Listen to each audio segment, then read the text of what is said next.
Welcome to the Authentic Wife Show. I'm Beth Rolls, a conscious marriage coach and author of The Authentic Wife, Uncaging Yourself Through Marriage. I help driven moms who love their kids more than they hate their marriage use the conflict in their relationship to become their most authentic selves so they can create a relationship and life they don't want to escape from. Stop waiting for your husband to evolve and start making every day feel like a vacation. You can find my book, tons of free resources, and Happily Ever After, the only marriage-saving coaching program, on my website, theauthenticwifeandmom.com. Thanks for joining me today. Let's get started.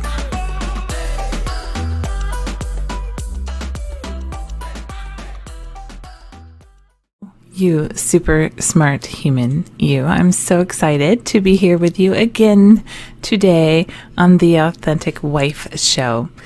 We're going to talk about one of my favorite topics. If you hadn't noticed, I just want to make sure that we get this one, I almost want to say, out of the way, because it's one of the most common questions that I get. And I'm so excited to have a book coming out that will help address these things for conscious parents who want to understand boundaries.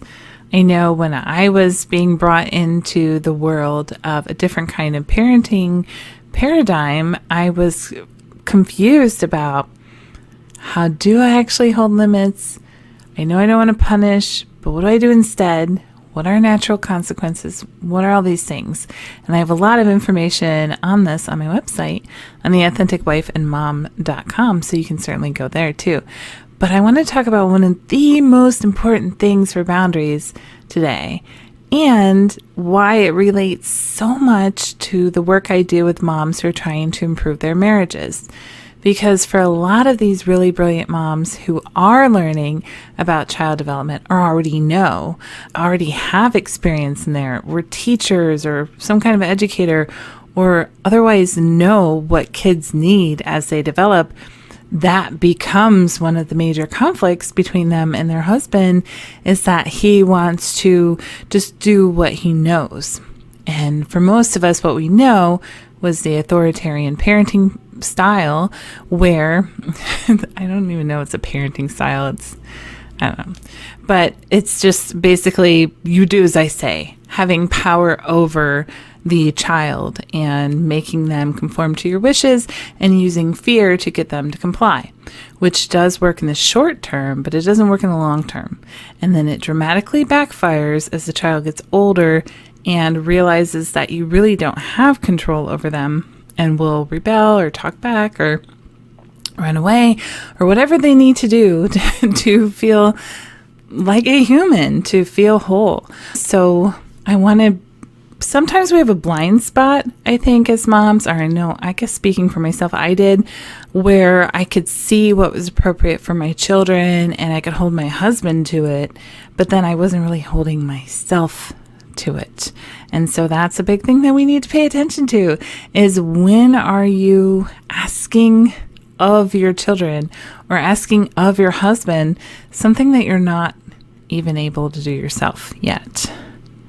So yeah, we have to model healthy boundaries. We have got to demonstrate, to show, to live the boundaries that we believe in, because that is what our kids will do. It doesn't matter how you punish them. It doesn't matter how you teach them or discipline them. It doesn't matter what you tell them to do. It doesn't matter what, different models you make up to try to help them to have better executive functioning and stuff. If you aren't actually showing them, that's not what they're going to do. That's not what they're going to pick up. They're just going to become who you are. And so that's why I feel like, for me especially, like the pressure was on to get my life in order and to figure this stuff out and to develop boundaries, because if I didn't do it, then I knew that they wouldn't do it either. So I'm going to go back a little bit and just cover the essential limits. I think people also get confused about, like, what rules do we want to have? What is a boundary? What do we hold? And so I always go back to the question of, does it show them how to love themselves? And the question is, what would I do if I loved myself? I think we talked about that another time. So in our house, we have these 4 essential respects. I learned these from Dr. Shefali Sabari, and honestly, after doing all my own work and everything, they still hold true. These are just really the basic things that we need to do to love ourselves. So number 1 is respect for mind. At least like they can go in any order, but the first one I'm going to cover, because I personally really like this one, is respect for mind. That means that we make time to learn, to use our big, beautiful brains, to get the minimum amount of knowledge required to take our gifts out into the world, which is what our kids are doing, to expand and grow our knowledge so that we aren't, willfully ignorant, to be curious. School has to be one of those things. School or learning essentially has to be one of those things that we prioritize, and we make it a limit that we hold for our children. Part of loving yourself is having the ability to follow your interests, to have, again, the basic level of knowledge needed to continue to learn, and especially to continue to put your gifts out into the world. So we have to prioritize that. That's going to be one of those limits that you do have to hold. The key with holding these limits, though, is that they don't have to be held a certain way. They don't have to be done a certain way. Like I say with sleep, I don't care where you sleep, you just have to sleep. And school can be another one of those things where maybe a traditional school doesn't work for your child. So you explore other alternatives. Maybe homeschooling doesn't work for your child. Maybe you don't like how you have to be a teacher with them and you just want to be mom with them. So maybe you look for something else that works for them. The goal is that they do have respect for their mind and know that part of loving themselves is nurturing it and allowing it to grow. The next one is respect for self. This obviously is all the things related to ourselves, to our body, knowing our worth, knowing how we will be spoken to, knowing how to personal hygiene, respect for how we share our bodies with others, I will say.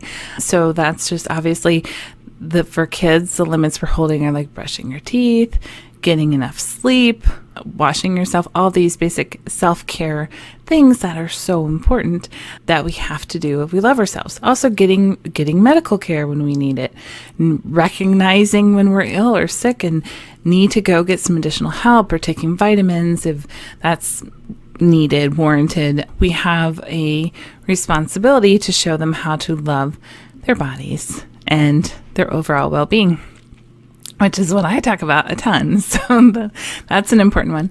And then respect for our things. So if you own it, you got to take care of it. You got to take care of, pick up after yourself, carry things back into the kitchen, put them in the dishwasher, whatever it is, pick up your floor, hang up your clothes. If you love yourself, these things that you have acquired are an extension of you. So how do you love them? And the problem in my house is that we have acquired way too many things. And that's a whole nother thing that my husband and I are in our personal growth about. But now that we have so many things and it's overwhelming to take care of them, how do we do it? What are the systems that we need to be able to do it? And because he has ADHD and I have traits of ADHD, and probably most of America does, because of the way it comes from a traumatic sort of childhood, or at least a not necessarily traumatic childhood, but having parents who were not self-regulated, all of us, I think, are struggling with executive function.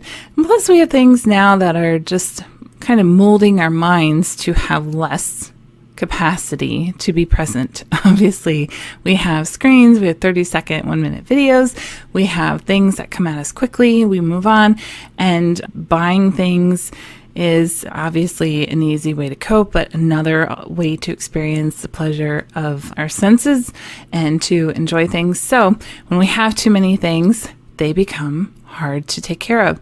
And so for our kids, if they're really struggling with taking care of their things, we have to get down and say, okay, how much can you reasonably take care of? How much can you reasonably manage?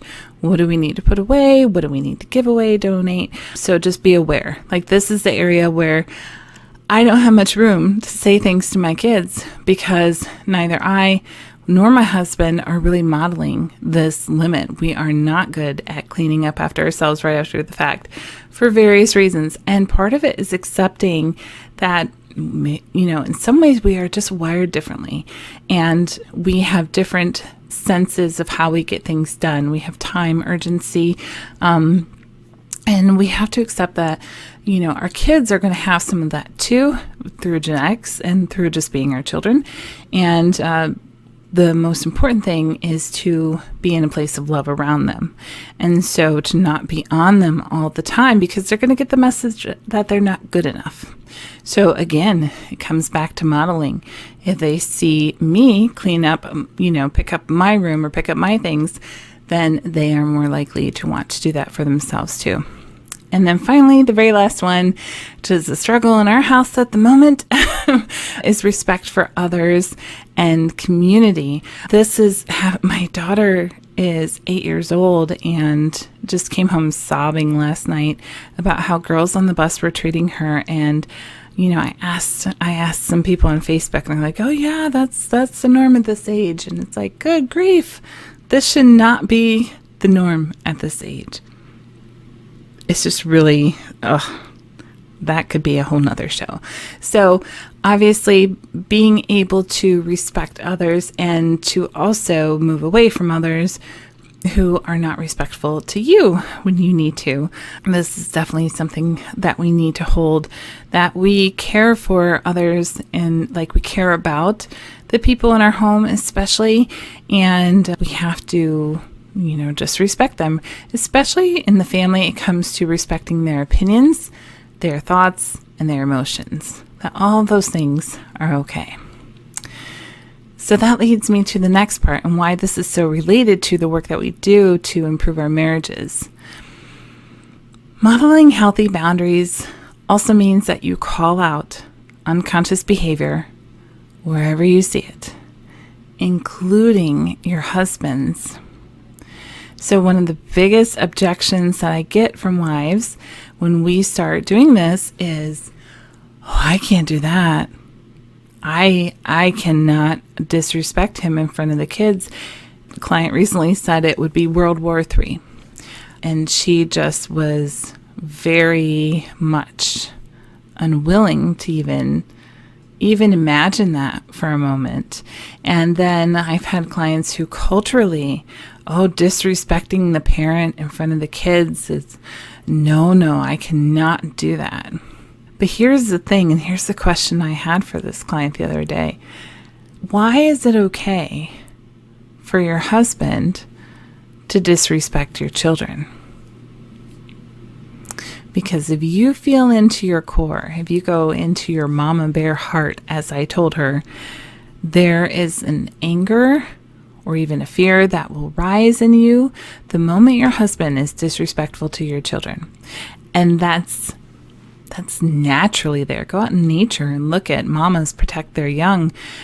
Our inclination, our drive is always to protect our children from harm. And unconscious behavior, meaning he's not even aware of what he's doing. He has not shined the light of consciousness onto this behavior. He's doing what he was shown. He's acting out of his ego place. He's acting out of fear. He's literally unconscious. I will actually say to my kids, your dad does not know what he's doing right now. And that can be very triggering, but that's the truth. And my kids need to hear from me that that is unconscious behavior in order for them to have strong boundaries. We cannot pretend that unconscious behavior is ever okay. We cannot pretend that boundary violating behavior is okay and then expect them to have healthy boundaries. If they are gaslit at home and lied to at home, and we all pretend that what daddy just said or mommy just said or did is okay, then the child is confused. They do not have a clear sense of what their boundary is and what they're allowed to protect. So we cannot have that. We have to be willing to call out unconscious behavior wherever we see it. I would want my husband to call it out if I did it, and he gets called out by me when he does it. And I don't do it, I try very hard to never do it in a way that's shaming. Most of the time, I will talk directly to my kids and just say how this is not okay. This doesn't work. And if it's bad, like if he's really doing something that's super unconscious, like shaming them, or he doesn't really do anything, but if he were to like yell at them or something, I would move my kids away from that behavior. Children are humans, whole, worthy beings who deserve respect as much as anybody else. And the only way that they are going to respect themselves is if especially the two people who are meant to love them more than anything else in the world. If we don't show them their worth, if we don't respect them and honor them as whole human beings that we have the honor of raising, that we have the honor of caring for as they develop into adults who are able to be independent, they are going to go out into that world and be confused and let everybody treat them like crap. They are going to become wives who are abused by their husbands. They're going to become husbands who have terrible relationships with bosses or friends. They're going to be people who have a low sense of self-confidence, of self-worth. They are going to have zero relationship with healthy boundaries. So part of modeling healthy boundaries for our kids is calling out unconscious behavior whenever we see it, even if it comes, especially if it comes from mom or dad. And we have to find the courage to do that, to know that the alternative is so unacceptable to us. Our kids feeling unsafe and unworthy and disrespected and unloved and confused in our house is so unacceptable to us that we are willing to, quote unquote, hurt feelings, which we can't even do. If his feelings are hurt, that is his growth path. If he's uncomfortable with it, that is his growth path. And by the way, he needs to be shown that that behavior is unconscious as well, because what probably happened was an adult, a parent, did that to him when he was a kid, and some part of him was so hurt by it. But now it's become this thing that he's projecting, putting that pain onto his own kids. Showing him that that behavior is not okay is another way that he's allowed, able, given the space to heal. So it's absolutely imperative that we do it. I hope that you will come join us in our Soul Sages Facebook group. Just look for Soul Sages on Facebook, where you can learn more. I'm in there every week. I do a video lesson, usually on Tuesday afternoon. You can also go to theauthenticwifeandmom.com and take my Getting the Love You Deserve Boundaries class if you'd like to learn more. So thank you for joining me today. I hope you have an absolutely fantastic day, and I will see you next week.